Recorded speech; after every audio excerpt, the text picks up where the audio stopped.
تو گویا مردوں پر قربانی واجب نہیں، مردوں پر نماز فرض نہیں.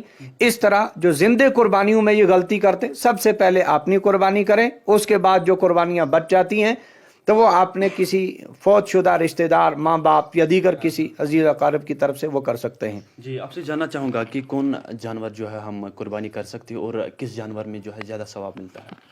قربانی کے لیے شریعت نے جانور متعین کر دیے ہیں، اور جو آپ کو سہولت کے ساتھ مل جائے ان جانوروں میں سے آپ کی قربانی ادا ہو جائے گی. اس میں اونٹ بھی ہے، اس میں بھیڑ بکری بھی ہے، اس میں گائے بیل بھینس بھی ہے. یہ وہ جانور ہیں یعنی پالتو جانور. اور اس کے علاوہ بہت سارے وہ جانور ہیں جو حلال بھی ہیں، یعنی ان کو ذبح کر کے کھانا حلال ہے لیکن قربانی نہیں کر سکتے، جیسے جنگلی گائے ہے، جنگلی بکری ہے، جنگلی ہرن ہے. اس طرح اگر کوئی ان کو شکار کر کے عید اس ذی الحجہ کے مہینے میں لے آئے اور 10 ذی الحجہ کو قربان کرے، قربانی نہیں ہوگی. بلکہ پالتو جانور یعنی اس میں گائے ہے نر مادہ دونوں، اس میں بھینس ہے نر مادہ دونوں، اس میں بھیڑ بکریاں ہیں نر مادہ دونوں، اور اس میں اونٹ اونٹنی ہے نر مادہ دونوں. یہ وہ جاننا چاہوں گا کہ جو اس قربانی جانور کے بستے ہوتے ہیں، کھال ہوتی ہے، تو اس کو کیا کرنا چاہیے؟ دیکھو، قربانی کی کھال جو ہے، کھال کو آپ نے گھر میں بھی استعمال کرنا شرعاً جائز ہے. بالفرض آپ نے بھیڑو ذبح کیا، بکرا ذبح کیا یا کوئی اور جانور ذبح کیا، آپ چاہتے ہیں کہ اس کی کھال میں اپنے گھر میں استعمال کروں، کر سکتے ہیں. اس صورت میں آپ کو کوئی چیز خیرات نہیں کرنی ہے، خالی وہ آپ نے استعمال میں اگر آپ اس زمانے میں مشکیزیں بناتے تھے، یعنی پانی رکھنے کے لیے، لسی رکھنے کے لیے، اور آٹا چاول وغیرہ ان چیزوں کو غلہ رکھنے کے لیے بھی وہ اس کو استعمال کرتے تھے. اگر کوئی اس طرح استعمال کرنا چاہے تو کر سکتا ہے. ہاں، اگر اس کو اس نے فروخت کر دیا، بیچ دیا، اس صورت میں اس کی رقم کو خیرات کرنا لازم ہے. اور خیرات ان کو دی جائے جو خیرات کے مستحق ہیں، یعنی وہ فقراء، وہ مساکین، وہ محتاج، وہ جن کو قرآن نے خیرات کا مستحق قرار دیا ہے، ان تک ان کی رقم پہنچانا ضروری. یا جو اس وقت دینی مدارس ہیں ان میں صرف کیا جائے تاکہ وہ کھانے پینے میں وہ صرف کریں، ان کو بھی دینا بھی جائز ہے. البتہ جو ذبح کرنے والا ہے اس کو بطور اجرت کے کھال دینا جائز نہیں ہے.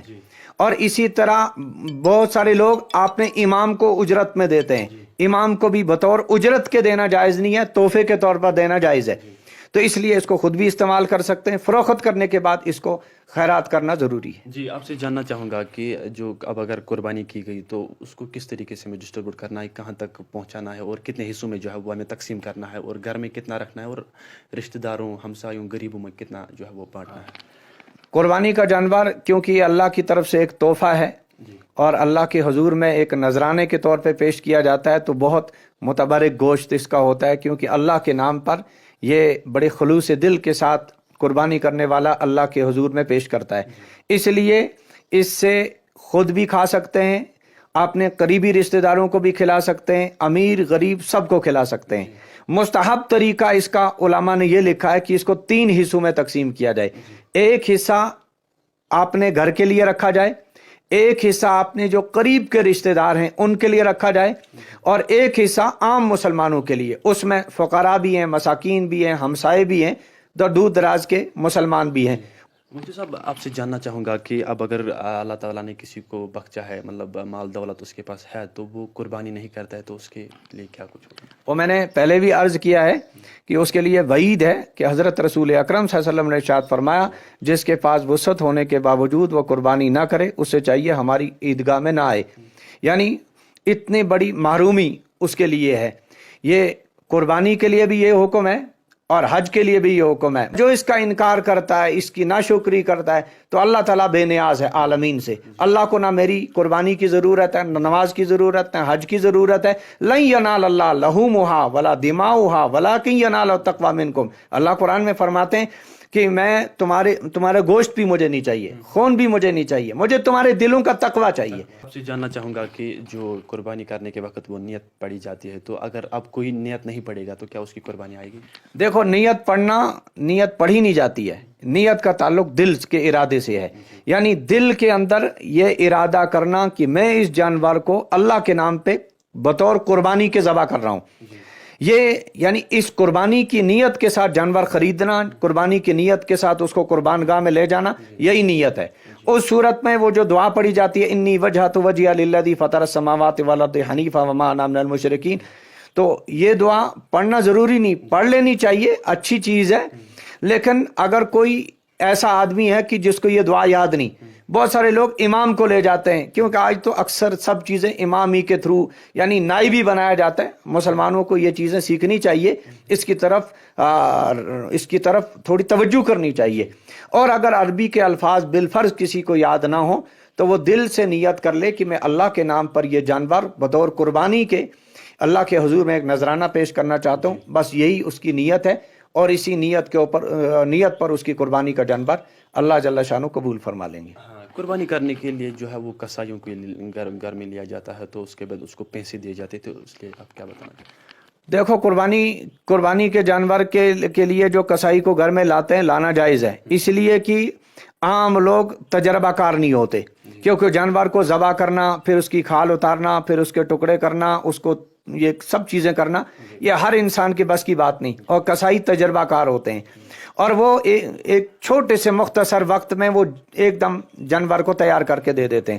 عام آدمی اتنا کام نہیں کر سکتا۔ اگر کوئی یہ کام کرنا جانتا ہے، اسے چاہیے کسائی نہ لائے، وہ اپنے ہاتھ سے ذبح بھی کرے، وہ باقی دیگر کام بھی کرے، اور اگر کوئی اس چیز سے ناآشنا ہے تو اسے چاہیے کہ وہ کسائی کو لائے، اور بطور اجرت کے اس کو دینا، اس کو پیسہ دینا جائز ہے۔ البتہ کھال اجرت میں یا اس جانور کے پائے، سری وغیرہ اجرت کے طور پر دینا جائز نہیں، تحفے کے طور پر دے سکتے ہیں، ہدیے کے طور پر دے سکتے ہیں، لیکن اجرت میں نہیں دے سکتے۔ البتہ دیگر اس یعنی الگ سے اس کو جو اجرت کی رقم دی جائے وہ کسائی کے لیے لینا بھی جائز ہے، اور قربانی کرنے والے کے لیے دینا بھی جائز ہے۔ جی، آپ سے جاننا چاہوں گا کہ جو یہ قربانی کا گوشت ہوتا ہے، کیا وہ غیر مسلم اگر ہمارا کوئی پڑوسی ہوگا یا کوئی اپنا ہمسایہ ہوگا تو اس کو دے سکتے ہیں؟ بالکل، اس قربانی کے جانور کا گوشت آپ مسلمانوں کو بھی دے سکتے ہیں۔ آپ کے پڑوس میں اگر کوئی غیر مسلم ایسا ہے جو یہ گوشت کھاتا ہے اور اس کی طرف سے تقاضا بھی ہے، اس کو بھی دیا جا سکتا ہے، کوئی حرج نہیں۔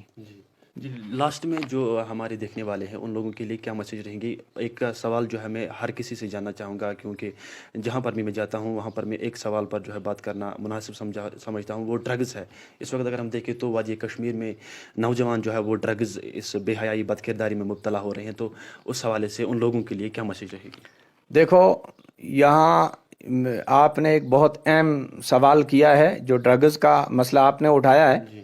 یہاں صرف ایک ڈرگز کا مسئلہ نہیں ہے، یہاں اور بھی بہت سارے مسائل ہیں جن پر قرآن کریم میں بہت سخت وعیدیں آئی ہیں، اور احادیث میں اس پر وعیدیں آئی ہیں۔ اس میں اول نمبر پر آپ نے جو سوال اٹھایا ہے، شراب ہے، اسی طرح کی وہ بھنگ ہے، دیگر وہ نشاور چیزیں جو ہیں اس وقت یعنی جدید دور کی جو نئی چیزیں آئی ہیں نشے کی صورت میں، جو نوجوان لڑکے لڑکیاں بزرگ اس میں مبتلا ہیں، اللہ ان کو نجات عطا فرمائے۔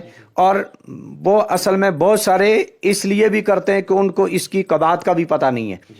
ایک تو جو حدیث کے اندر فرمایا، جو شراب دنیا میں پیے گا اللہ جل شانہ اس کو جنت کی شراب اس پر حرام کر دے گا۔ جنت کی شراب ایسی نہیں ہوگی، جنت کی شراب کو دنیا کی اس غلیظ ترین ناپاک شراب پر قطعاً قیاس نہ کیا جائے۔ وہ پاکیزہ شراب ہے جو اللہ نے اپنے خاص بندوں کے لیے، ایمان والوں کے لیے، اپنے رضا والے اعمال کرنے والوں کے لیے اللہ نے تیار کی ہے، وہ مہمانی۔ تو وہ اس وقت جنت میں وہ اس شراب سے محروم ہو جائیں گے۔ تو اس لیے یہ وہ چیزیں ہیں جن سے ہر ایک کو بچنا چاہیے، اور ماں باپ کو خاص طور پر اپنے بچوں پر کڑی نظر رکھنی چاہیے کہ یہ کسی بری عادت میں مبتلا مت ہیں۔ تو یہ اس بری عادت کی ماں باپ کو بھی فکر کرنی چاہیے۔ جن اداروں میں بچے تعلیم حاصل کر رہے ہیں ان اداروں کے اساتذہ، پرنسپل، دیگر جتنا بھی عملہ ہے ان کو بھی فکر مند رہنا چاہیے۔ جی، بہت بہت شکریہ۔ یہ تھے ہمارے ساتھ مفتی منظور صاحب، ان سے ہم نے کچھ سوالات جو ہے جو آج اصلاحی معاشرے میں اگر ہم دیکھیں تو کئی طرح سوالات جو ہے وہ ابھرتے ہیں، اسی صفحے پر ہم نے قربانی کے حوالے سے، ڈرگز کے حوالے سے جو ہے ان سے بات کی۔ فی الحال کے لیے ایک چھوٹی سی سٹوری آپ تک پہنچانے کی کوشش کی۔ آپ دیکھتے رہیں JK ریولوشن۔ کیمرہ مین سمیر رینا کے ساتھ واجد نذیر۔